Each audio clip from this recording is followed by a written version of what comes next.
Hey, welcome. Hey, how you doing? Good. Are we live with all the participants, or is this kind of a where We're are we? live.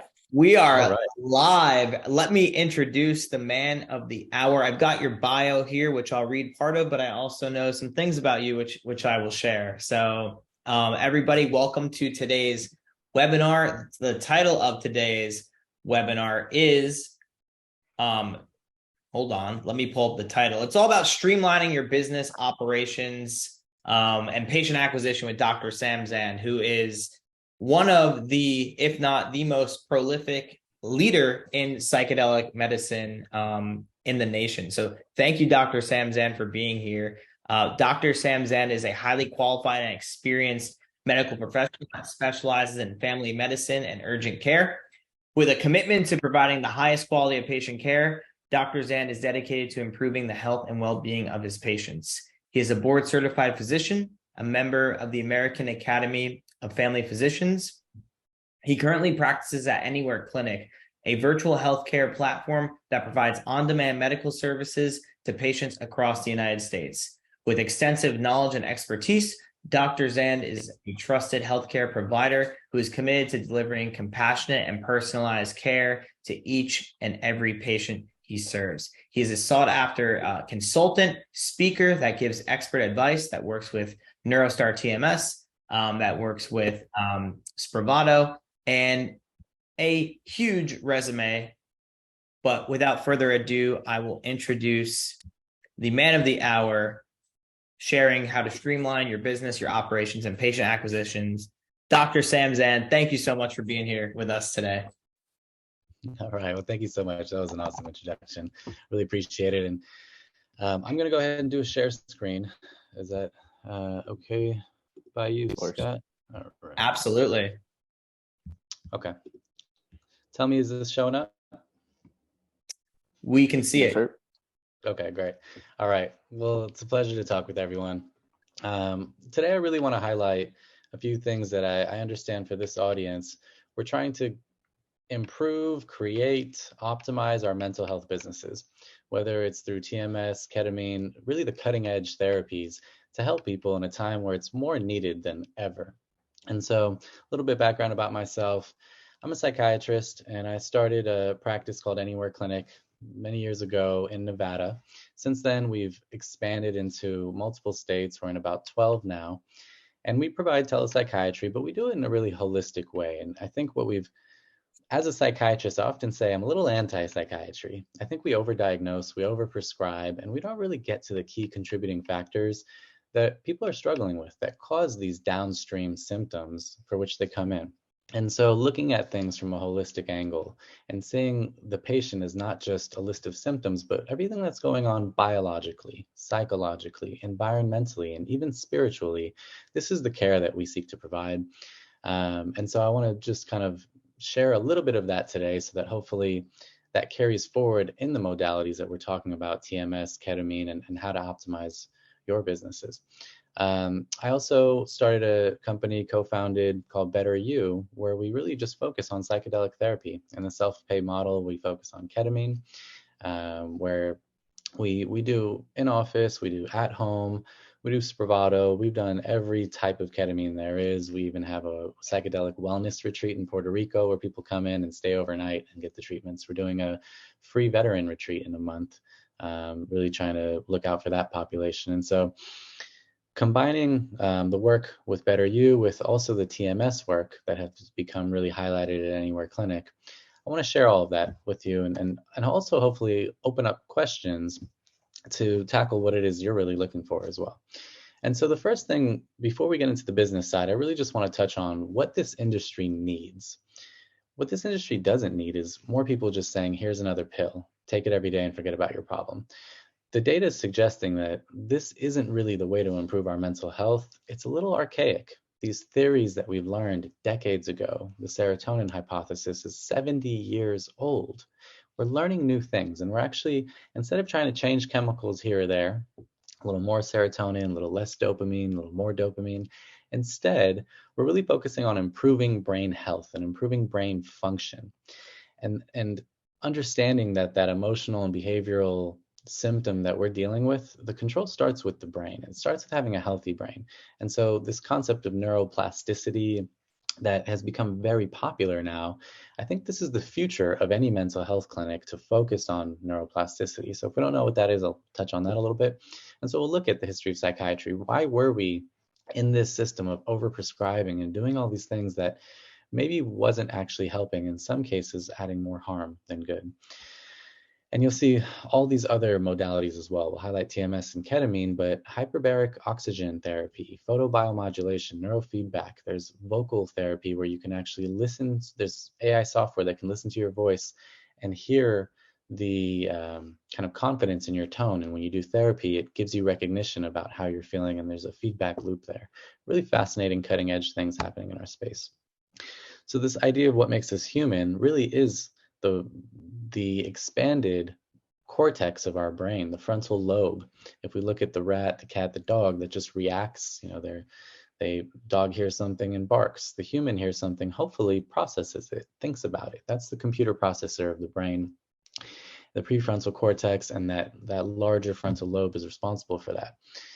And so this is really what we're trying to treat, is improving that brain function, and also looking at other holistic factors along the way, but improving the hardware so that then we can improve the software. If we look at psychiatry, where things started, before psychiatry ever became an industry that's very, very young, only about 100, 200 years old. In old times, when people had mental health issues, it was usually religious. It was demonic possession, or supernatural. It was an exorcism was the form of treatment.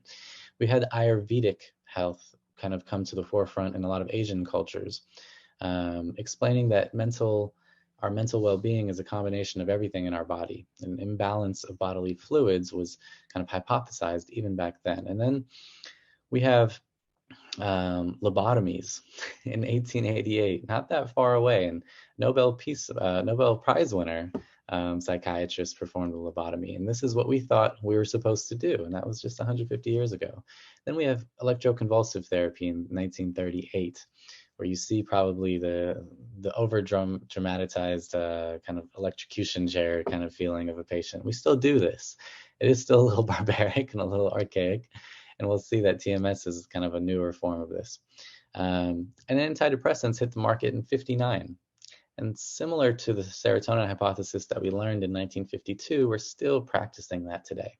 And our patients are coming to us and saying, I don't want another medication. What else is there? I don't want to be on another antidepressant or a daily med. And we see some of the kind of backwards nature of psychiatry. In only 1973, they declassified homosexuality as a mental disorder. So this system started from a lot of rigid constructs, and we're evolving away from that. TMS got approved in 2018. What I don't have on this chart, in 2019, Spravato got FDA approved. It's the nasal spray S-ketamine that knocked down the door for a resurgence in psychedelic medicine. And I think right now we are in a psychiatric revolution. Things are changing drastically. And those of you who get ahead of it through the correct modalities and applications and streamlining it the right way will help so many people, and in the process obviously make a lot of revenue as well. So neuroplasticity, let's talk about that. What is it? If you haven't heard of neuroplasticity before, it's really just the brain's ability to reorganize itself, to create new neural pathways, to make connections that weren't already there. When you think of the old adage, don't kill a brain cell, they don't grow back. If in the audience, some of you are my age or older, you probably remember that. And the truth is that's not accurate. It was false science. Our brain cells don't just die and never come back. They replenish, they regenerate. We call this neurogenesis. We call this neuroplasticity. We've known this science for about 20 years now. And just now it's becoming the highlight, the focus of our mental health care. And so Dr. Zand, when you think of, yeah, go ahead. Sorry to interrupt you. I believe you're Please. still on the first. We only see the first slide. Okay, Oh, right slide. Neuroplasticity. okay. Thank you for telling me. I was on play mode, so when I hit play, it doesn't move forward. Yep, I just caught that. So Okay, thank you. So I'll just stay in this view, and hopefully this is big enough. Let me zoom in a little. All right. And hopefully just following along. There wasn't much. I had a graph here about the history of psychiatry and a very cartoonish sketch about the evolution of the brain, so we didn't miss much. If you click also So on if you click on format, Dr. Zand, it'll make the screen a little bit bigger to the right format. take off the format. There you Great, go. thank you for that. Mhm. Appreciate it. Okay, so let's talk about the industry at large, and I want to start with psychedelic medicine. And part of what we're doing with ketamine is really just trying to, use a modality that, in my opinion, has changed so many lives, that has drastically improved the way we've helped people. And what you see here in this graph, Johnson & Johnson got the ownership of that S-ketamine Spravato, FDA approved in 2019. And very soon we're going to see a lot of these other compounds. MDMA is in phase 3 with MAPS for PTSD. Psilocybin has many indications that are in the pipeline. Beyond depression, there's, I believe, eating disorders has a phase 2 clinical trial right now. There's formulations of LSD for Alzheimer's. There's ibogaine for addiction. Even forms of DMT are hitting the pipelines in preclinical phases. And the reason I share this is because right now the way we treat mental health has predominantly been antidepressants and talk therapy. And psychedelic medicine has introduced a new layer that reemphasized the importance of neuroplasticity, because that's what all of these medicines share. Psychedelics all cause this neuroplastic increase in the brain that then carries over and lasts a little bit. So if we're familiar with Spravato with Johnson & Johnson, we'll know that this is a nasal spray. They come into the office and it's covered by insurance. So if you're a practice that's saying, how do I really reach the full community? I want self-pay, the affluent. I also want to be there for the people who just have insurance and can't afford self-pay. Spravato is a really big hit, and I want to open up kind of a discussion and questions if this is of interest. I don't want to go any further if it's not. But we can talk about how to kind of set up a Spravato center and what that means clinically and what that also means for the bottom line and the business structure of it. I also think that if you're in this space to do ketamine therapy, which is the generic form of Spravato, and you're doing injections or infusions, or even for us, we do a little bit of the at-home lozenges and troches. This has now created a space where when MDMA gets FDA approved, your office is going to be where people go. And you're going to be one of a very, very select few who are kind of prepared for that. And so that's something that I think is important to highlight if anyone's interested. And also psilocybin, if anybody's in Oregon, Colorado, and we're also seeing, I think Nevada, my home state, is coming next, to allow certain abilities to use psilocybin in a therapeutic way. Briefly, I can highlight the precedent that our Oregon set. The 4 licenses that they're giving out, one is to grow, another is to distribute, sell. The other is to own a service center where the psilocybin treatments are being done. And the 4th is to actually be a facilitator, for which you don't need to be a clinician. You don't even need to have a high school degree. You just need to take a government-approved educational course about psilocybin therapy. And then in a hero dose, which is a high dose experience, you're in the setting of the office, or if it's a big area with nature, whatever it might be. You're there for probably 4 or 5 hours, and you're being guided in a larger dose on a 1 facilitator to 2 patient ratio, and a micro dose that's subperceptual. It's 1 facilitator to 20 or 30 people. These are the precedents that are out there already. And I actually teach psychedelic medicine at UNLV and a couple other residency programs. So while this was not part of my education, in my training, I had to kind of learn this on my own. New psychiatrists are coming out with this knowledge, and it's becoming very mainstream very quickly. And so I encourage everyone to, if you don't know more about it, get ahead of it, and we'll open up questions soon. Actually, right now, I'll take a pause. Any questions from the crowd about psychedelic medicine, ketamine, Spravato? Do we want to talk more about integrating Spravato or ketamine at this point? I'll just open that up for questions. See nothing through the chat. I'm looking also through Facebook if anybody has any questions to do that, and I don't see any. So I love what you're pointing to here, Dr. Zand, on the future of where psychedelic medicine and mental health is going. I think this is going to be something that as more and more people go through it, they see the benefits of it, and just more and more providers are able to see that they can jump in and set themselves up for success because they're now being able to take these medicines that weren't before available and make them available to the community. It's powerful. Absolutely. Yeah, agreed. I think it is. And it's shifting the way that we practice. It's shifting the way that patients perceive their care. And one thing I want to highlight from a clinical perspective is patients being used to being told, take this pill every day and I'll see you in a month. Now they're being told, come into our office once or twice a week, and we're going to do a little bit of experiential work. We're going to do some preparation, some breath work, some journaling, some intention setting. And then we're going to go through this kind of psychedelic journey individually, where we give them an eye mask, headphones, and a nice calming playlist for them to have an inward experience with the ketamine. Then afterwards, a little bit more post-session reflection. This is changing the approach. Now I'm part of my own care, and I see the process of increasing self-awareness and not just kind of band-aiding, a symptom and masking it. So this is a huge change, and that's why I'm really excited about it. If there are any questions, please put them in the chat, and if I don't notice someone, just please mention it and we'll take a pause for a question. We do have some questions. All right, great. Go ahead. Do you want to go over to Lindsay first? Raise your hand. Yeah, so I'm going to click allow to talk. So Lindsay, this should allow you to ask a question, or I could promote you to a panelist. Let's do allow to talk. Click. All right. Hi. Well, first off, I just want you to know that the chat seems to be disabled. At least that's what I'm seeing on my screen. So I can't put anything in the chat. I'm just wondering if you're seeing the same level of response and satisfaction with the Spravato compared to, other methods of ketamine, the lozenges or the infusions. That's a great question. Thank you, Lindsay. And so the short answer is we see a little bit more efficacy and benefit in my clinical experience, and we actually track the data with the generic ketamine. And I don't think it's just because it's one or the other. It's nothing unique or special about the generic ketamine versus the S-ketamine.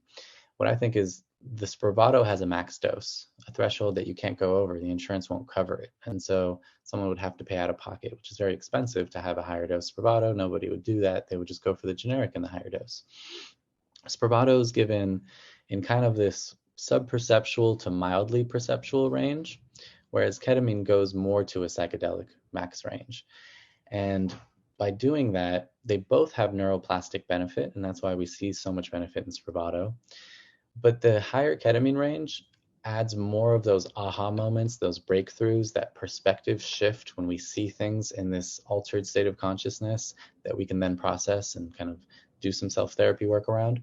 So that also, and there's another reason that I think we see maybe a little bit more benefit with the ketamine, is we can apply the ketamine utility, the modality in office or at home. And for many people, in the office, it's stressful. I've had Spravato patients who came in and said it's just a little tough to kind of have a ride, and the stressors of traffic and being in the office. And so if there's a follow-up maintenance program at home where they can do it in the comfort there with virtual care, this is something we've seen a lot in the community, and our company Better You does that. We see a little bit more just comfort, and that goes a long way in providing a nice set and setting for the patient. So I think that's not the lesson there, is make the office setting very homey, make it very comfortable. We've even seen people offer to pay for Uber rides to and from to take that stress away, and just kind of tack a little bit more onto the cost. But to take the stressor away, I think, is important, and that's regardless of the modality. So hopefully I answered the question and maybe a little extra. Any other questions? Yes, we've got Karan Narwal. He says, thank you for the great discussion thus far. What are your thoughts on the conventional pushback from providers and psychedelics? Are you seeing more of a larger acceptance? Yeah, I think being in this space now for 4 years, I've been practicing with psychedelic medicine. And it's funny, the first time someone ever told me about ketamine, it was 2018, before Spravato. And I had a patient came in and said, I left my last psychiatrist. I said, why? He said, he kept trying to give me ketamine. I thought at that time, so negligent, should I report this doctor? And now look at me, 5 years later, it's like, I'm that doctor. So we're seeing a really big, I think, change in just a short time in the perception in the medical community. I still have many physician colleagues who still don't get it. But, I alluded to, I teach this at several residency programs now, and many of them are calling and saying, we need this education, we don't have it. So my prediction is that while it is still a little controversial in some communities amongst patients or even physicians, in a year, in 2 years, once MDMA hits the market, once we have more and more research, which we already have tons of in ketamine, but even around psilocybin and MDMA, in 5 years, this will be mainstream. I think instead of being a treatment-resistant option, it'll be a first-line option. And I think those who get involved from a business standpoint, clinically, right now, are really, really going to benefit down the road. Wow. Thank you for the question. Any others right now? Before we'll continue then with a little bit about TMS and then a little bit about just how we can help facilitate the growth of your practices and your businesses. But before we move on from psychedelic medicine, any questions further there? Yes, we have one more question. And Lindsay, thanks for pointing out the chat function. We do have the Q&A. So these remaining questions came in the Q&A box. So throughout the rest of the presentation, if you guys do have questions, please use the Q&A. Vijban is asking, do you use ASRA protocol for ketamine? Okay, and I see that. Can I ask for clarification? I don't know what ARSA protocol is. We have a REMS protocol we use for Spravato. We have our own specifics, but I haven't heard of ARSA. Can we get clarification on that? If you could type in maybe just again. And to be honest, I could probably just Google ARSA and know what we're talking about here. I could promote him to panelist here. Let's see.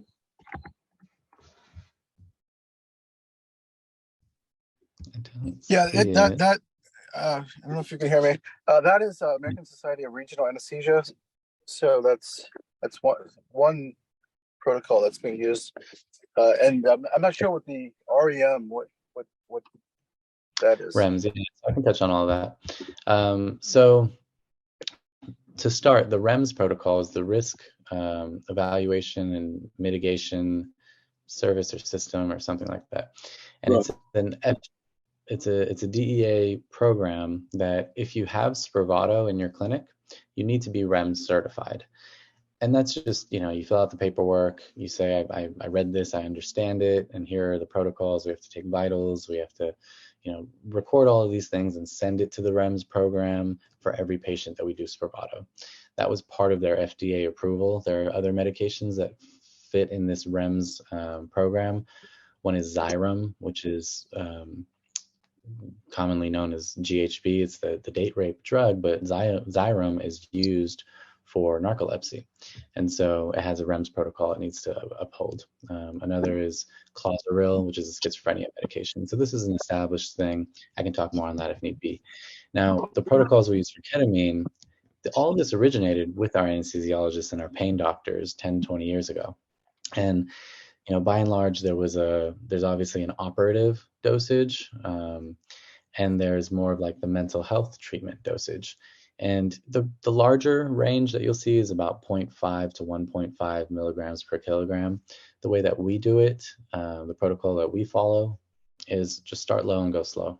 And I think the business gem to gain insight here is a lot of patients are going to infusion clinics and injection clinics, and they're getting hit with a really high dose that leaves them feeling scared, uncomfortable, nauseous, they vomit, they have a bad trip because they didn't get the right preparation and the dose was too high. And what I've concluded is that nobody wants to go in, pay $500 for an infusion and not feel anything. So most doctors are pushing the dose a little bit higher. There is a slow titration approach if you have an infusion to just kind of give it some time and ask them how they're doing. But my opinion for most is start low on the first dose and tell them that it's not about having a deep mind-altering psychedelic experience, but more so a meditative experience. And that low dose range we call a medication-enhanced meditation. And then we graduate them up to more of the psychedelic dosage. And that, again, it falls loosely in that 0.5 to 1.5 milligrams per kilogram. Hopefully that added some insight in what you were looking for. Any other questions? So are you able to hear me? Yes. Yes. So is that starting dose more at the 0.5 or the 1 milligrams per kilogram for you? It depends on the person, and there's so many more factors than just the weight. There are medication interactions. If somebody's on any kind of CNS depressants, a central nervous system depressant, like a benzo, sleep med, pain med, right? We have to overcompensate for that a little bit. So their starting dose might be a little higher. We tell people to fast for a few hours if they just had a heavy meal, if their brain is inflamed because they're dehydrated or eating poorly. We see less of an actual response. And so we might have to go a little bit higher in dose, but we do all the coaching to enhance a good, healthy, kind of detoxified state going into the experience so that most people do well on the low dosages. Got it. Thanks. Absolutely. We've got one more that came in from Lindsay Greer. She says, this doesn't need to be answered, but this conversation around expectations of the patients has been challenging. Yeah, and if we're speaking specifically to ketamine, I think the way that we've worked around that is very similar to what I just mentioned, is not calling it a psychedelic experience day one, getting them, oh, and maybe she's talking about Spravato as the expectations, because I think that was her previous question. So let me hit 2 points. One is set the proper expectation that we're going to start low and go slow. And then if we graduate to a higher dose ketamine, that's when it becomes a little mind altering, and we're going to support you through the process. The expectations for Spravato, what I've seen, a lot of people want that psychedelic experience and they're not getting it. I still see the benefit. I think people are getting better. It's still just mildly perceptual. They do have this dissociated most of the time state, which is enhanced with breath work and detoxification and a relaxed system. So that coaching goes a long way before. We do breath work before every treatment. We actually just have an app that we have the patient listen to, and a facilitator helps them with it. So for Spravato, if they're just like, that's not what I was looking for, I want something mind altering, then they become a great patient to graduate into your own ketamine program. And so they can start with insurance, get the experience, and then say, okay, maybe I can get into a payment plan or something and do a higher dose ketamine. Or you can have them do the Spravato and pay a little bit less than I normally would for just a ketamine IM booster. We do that sometimes as well. You can do that for any private payer except for Medicaid. You're not allowed to charge your Medicaid patients anything. And Medicare, they need to sign a waiver for that. These are things that we're going to talk about a little bit around just consultation, around the business, the medical, legal services that we can offer and help with as well. I'm going to jump to TMS real quick and not spend too much time here, but there are many different machines that make TMS. They're all good. They all have pros and cons. They're all FDA approved. And the insurance does cover them. This is obviously a great modality to help people through their treatment-resistant depression. OCD is another indication that it's had. And what we're doing here, if you're not familiar, is we're hitting an electromagnetic wave out of this magnet that goes through the hair, if you have it, through the skin, through the scalp, through the bones. And when it hits something that conducts electricity, like our neurons, it sparks that neuronal activity. And this wakes up that part of the brain, the left prefrontal cortex, that we call the computer processor of the brain. When it's underactivated, we feel depressed. We don't have focus. We're either very reactive because our emotional system, our limbic system is taken over, or we're very withdrawn and we get isolative because we have no interest, nothing, no motivation. And so enhancing that is what electroconvulsive therapy, ECT, did back in 1938. And then TMS became FDA approved in 2008. They basically said, we're going to try to do the same thing ECT does, is wake up the brain for someone who's depressed without inducing a seizure, which is what ECT is. And so this became a very benign treatment. If you don't know about it, you sit in the chair, 18 minutes, very benign, low vibrational, tappy tap. You can drive there, you can drive home. The insurance covers usually 36 treatments. And so it's 5 days a week for 6 weeks, followed by a taper schedule. And insurance, different states, different payers will pay anything from about 100, 150 a session up to 300, 400, 500 a session. And so you're per patient making about anywhere from 6 to 7, 8,000 in some states, up to 12, 13,000 per patient. It's a very effective treatment. It does increased neural activity in that part of the brain, and also improves with neuroplasticity and perfusion to the brain in a way that creates healthier brain function. We're also, while it's FDA approved and indicated for major depressive disorder that's treatment resistant, meaning someone's already tried medications and failed, or for OCD, we're seeing a lot of off-label use. So for those of you who are considering doing a self-pay program, TMS is great for that because we're seeing improvement with anxiety, PTSD. I had a patient come in, she was a physician seeking our TMS treatment for stroke recovery, at which time I had no understanding. But she introduced me to another physician colleague in Minnesota who actually has a whole TMS stroke recovery practice. And he's thriving. He's helping people gain functionality in their brain post-stroke, which is very cool. Tinnitus, autism, Alzheimer's, there's all these things that are being, if you Google this and read the research, there's a lot of promising new indications on the horizon. And so TMS, I think, is a very exciting opportunity that's aligned with this. We're getting away from just the daily pill and forget about your problems, and we're moving towards let's improve your brain function so that we can do the therapy work and the self-reflection and work on our own growth. And so that's what we're seeing about TMS. I want to pause there and just ask, is there any questions that are TMS related that I can address, whether clinically or from a business perspective? So Lindsay Fox asks, do you combine TMS with ketamine? Yeah, we're seeing a lot of this. We personally see that it has added value for people. Many times they can't afford maybe a whole course of ketamine treatments in the office, or they don't want to do Spravato because they want the higher dose or whatever it is. And so we can activate them with 1 or 2 ketamine treatments and then have kind of TMS be the maintenance that keeps them going. It is very popular these days, and there's nothing that I've seen why it shouldn't be done. So yes, I think it's a really good thing to be able to do together. And you can almost, double dip with your patients. And then also if they graduate one program and they've had some benefit, but they're just not there, then you just funnel them back into your other program. So a lot of cohesion. Any other questions about TMS?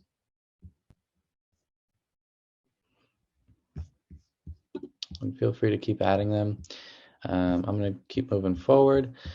So then finally, working with Scott and Beyond Marketing and many kind of clients in the past, some of the things that we've been able to offer, if anybody's interested, I just want to highlight some of that. And so beyond the education of why we're doing this, why we're adding ketamine and TMS and all these cutting edge modalities, if this is something you're interested in working with Beyond Marketing to help your practice thrive and grow and bring in more patients, we can also offer assistance with consultation, medical legal questions, different things across state lines. Being in this space, I've been through 6 legal teams.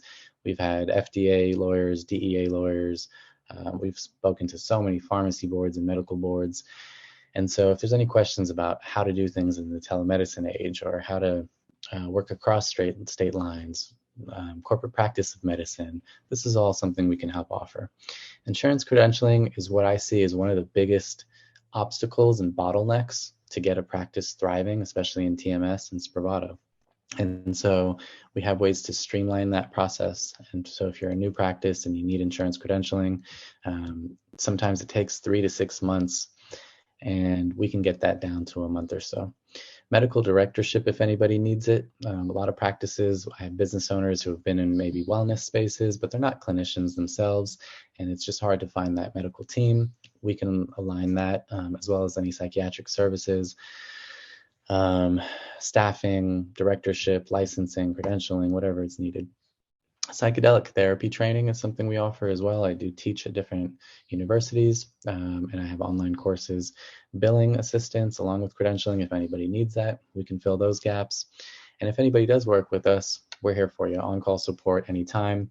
We can even create, if you don't do medication management, an ecosystem together where we build an exclusive or a kind of a verbal exclusive, not really exclusive, but like an understanding that we're going to help each other to refer patients back and forth. There's many regions where I don't do TMS and ketamine, but we do medication. And so if that's something that you don't do, we can kind of work together to help Once the patient goes through the treatment or maybe isn't qualified for the treatment, we can help get them qualified and send you referrals as well. And there are many new service line integrations that are coming up within the TMS space. In ketamine, we're doing couples counseling. We're doing a lot of end-of-life care, grief counseling around it. And there's just new cutting-edge modalities as well, hyperbarics, cryo's application into the mental health world, photobiomodulation, a lot of interesting things happening that I would love to share more about. And if anyone wants to just screenshot this is my personal cell. You can reach out to me. Website with just a little bit of more information about myself and media that we've done, and email address if anybody wants to reach out. So thank you all for your time. I hope that was helpful, and I'd love to stick around if there's any further questions. Wow, that is very gracious of you to give out your cell phone number, Dr. Zand. You have two. Yeah, and so go ahead. Oh, sorry. I was going to say we do have two more questions, and guys, please feel free to continue to type in the questions, and we'll run that until. So, Lindsay Fox asking again. There were two Lindsays, by the way, in the audience today. And Lindsay Fox is asking, do you do ketamine, then the TMS immediately following, or simultaneously, or what is the treatment protocol here? Yeah, there is no established protocol. What we've seen is helpful is twofold. One is start with the ketamine experience, which really provides this perspective shift, which opens up our kind of mind to the optimism that a lot of our depressed patients don't have, and then get into the TMS, especially if TMS is covered by insurance and the ketamine's not. We also see many people who do both TMS and Spravato side by side through insurance, and there's no pushback so far from the insurance companies on that. I've seen people do kind of weekly ketamine on top of TMS. I've seen monthly ketamine on top of TMS. I've seen TMS followed by ketamine as a maintenance. So there's no right or wrong way to do that, in my opinion. I wouldn't overdo it. So I don't love doing a lot of high dose ketamine and TMS together. If we were to do it concurrently, it would be low dose ketamine or Spravato, in my opinion, would be best for the patient, because that's just a lot of overload on the brain. But the good thing about TMS is these 18-minute sessions, they're very low intensity. If you were to do all the TMS 36 sessions in one day, you'd fry someone's brain. And that's why we have to give it time over the course of 6 weeks.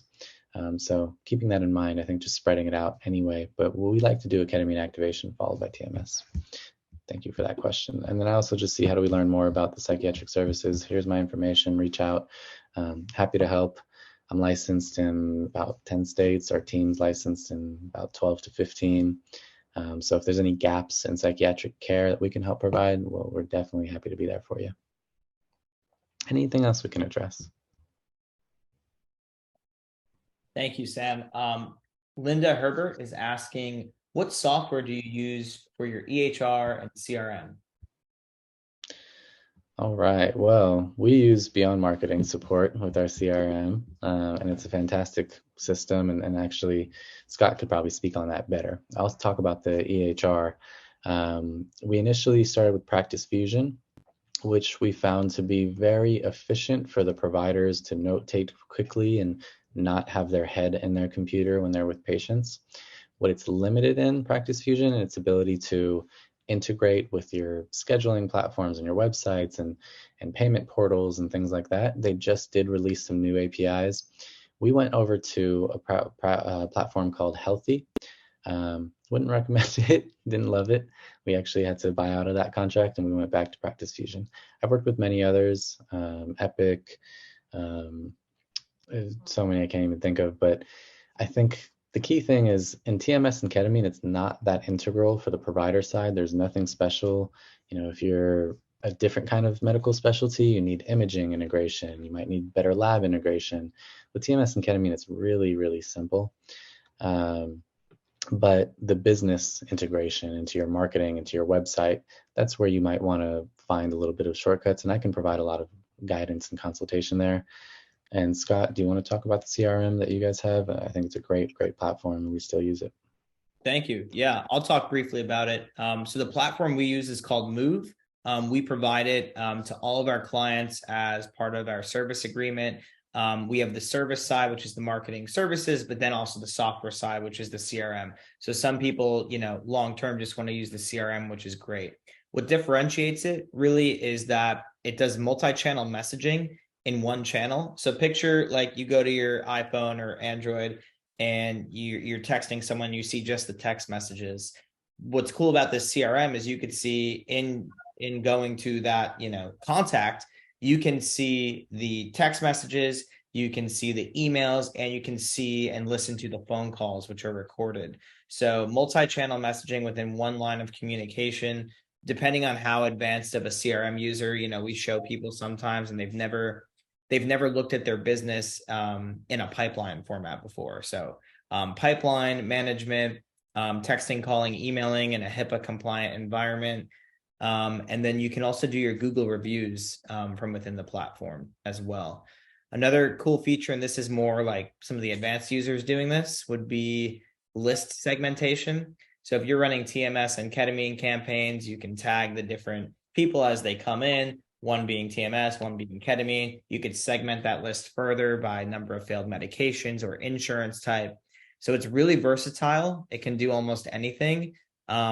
Most people, we implement maybe 15% of its capability, and it still totally transforms their business, as well as all the tracking of everything that's going on. So you can see, how many people came in through a website versus a Google ad, what the conversion percentage is. So if you're interested in seeing a demo on that, feel free to go to our website, beyondmarketing.net, and just opt in, and then we can get in contact with you and run you through a demo. So that's the brief overview. And I will go back to Lindsay Greer, who has her hand raised, and bring her back in.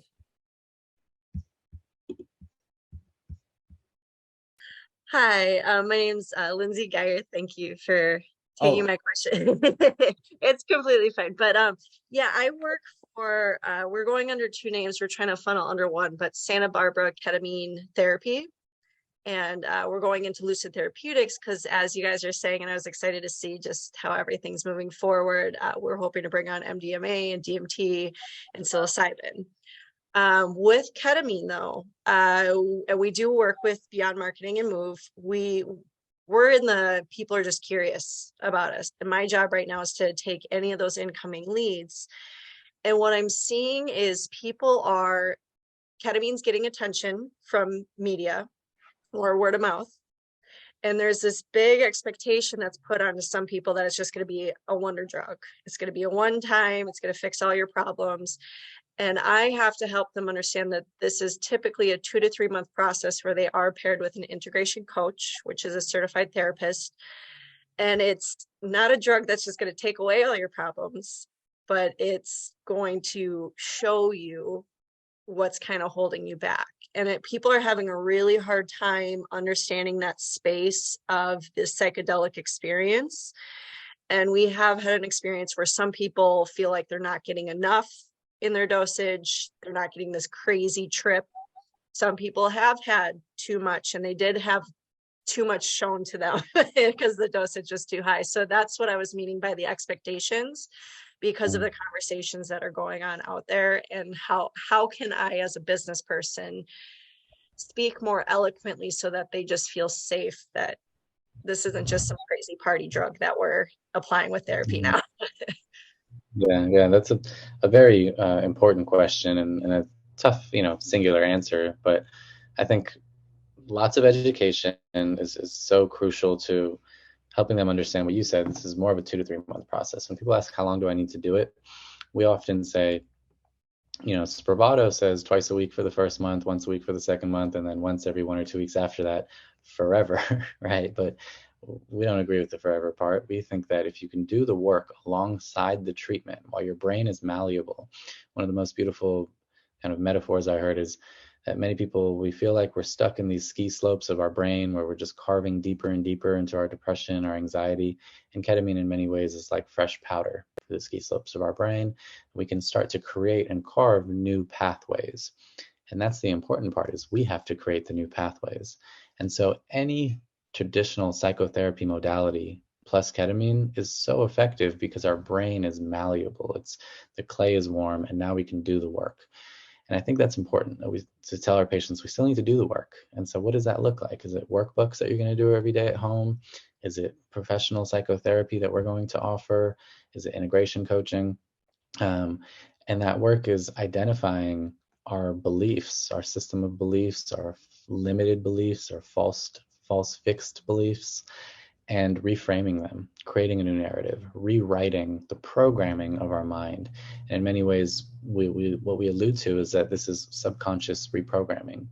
All of those stories and pathways and thoughts that we have that guide our life, the way we react and behave, we're trying to reprogram that. And many times we don't have access to that. Ketamine helps us to give us access and give us that outside perspective of ourselves, so we're not stuck in the trees. And so one thing that we could further talk about is, the actual education we give to our patients, the workbooks, the manualized approach, how we do the integration before and after, the intention setting.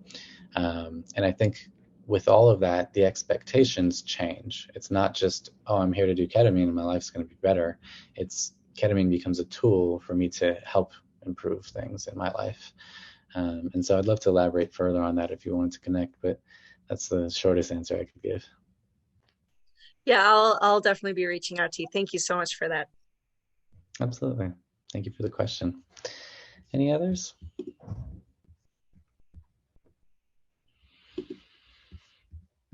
I've got a question.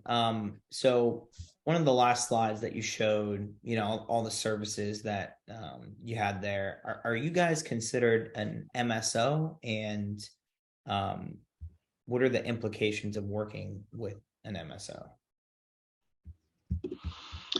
Yeah, so depending on the state, it's a little bit of like a medical legal question. There are different ways to work together. And so one is that friendly PCMSO or PCMSO kind of collaboration. And this is where we can just be a service provider. We can be a 1099 consultant for you. In certain states, if we have anybody in the audience who's opening their practice for the first time and you do fall in a corporate practice of medicine state, that law is built to say someone who owns a practice has to have a medical license. And so we can be that friendly PC, and we can step in and have you still be the owner of your MSO, your management service organization that runs the show, but we're just the PC, and you can sub us out, and that's the very commonly used partnership structure. So there are many ways to work together. It's just a kind of a flat fee consultation. In certain states, we can even just look at profit share so that it's a percentage, small one that we take, so you never lose anything. But the point of all this is growth and expansion. We have many performas and financial models to show how this can work and be effective. Thank you for that question, Scott. Anything else I can touch on that might be helpful?